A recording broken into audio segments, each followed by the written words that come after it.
Kita ke kasus lainnya, pemirsa. Sopir penganiaya dokter koas di Palembang, Sumatera Selatan ditetapkan sebagai tersangka. Polisi menyebut motif pelaku menganiaya korban karena kesal dengan perilaku korban yang dianggap tidak sopan kepada majikannya.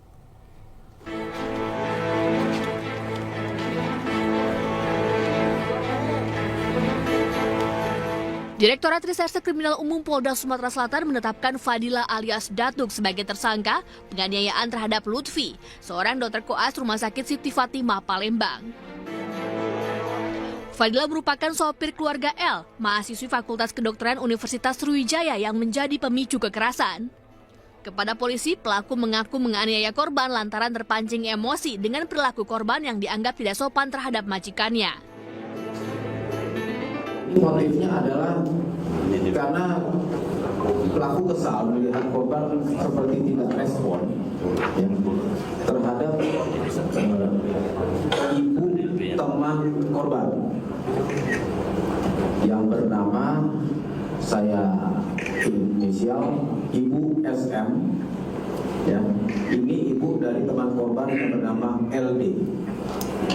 Sehingga pelaku emosi dan langsung melakukan penganiayaan. Saya meminta maaf kepada korban Lutfi dan keluarganya karena saya telah melakukan penganiayaan kepadanya.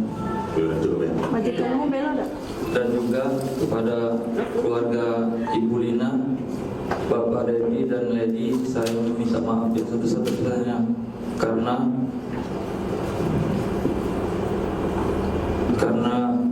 masalah ini mereka terkena imbasnya dari perbuatan saya, Pak. Tersangka dijerat dengan pasal 351 ayat 2 KUHP dengan ancaman pidana 5 tahun penjara.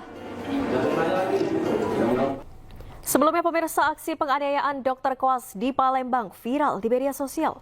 Orang tua korban meminta penganiaya anaknya dihukum dengan adil.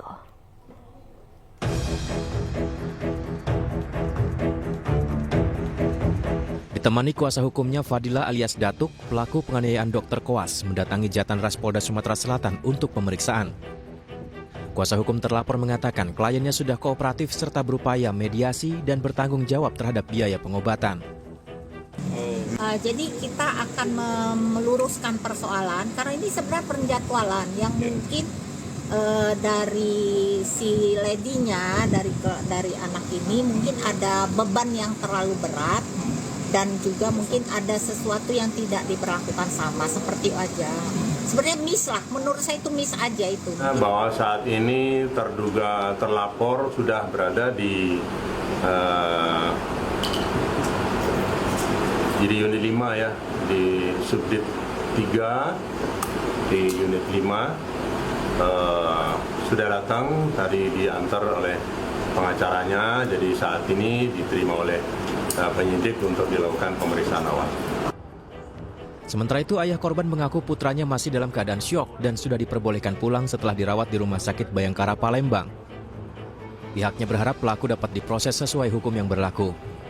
Ya, kami merasa sangat kecewa juga dengan peristiwa ini dan merasa bahwa keadilan harus ditegakkan.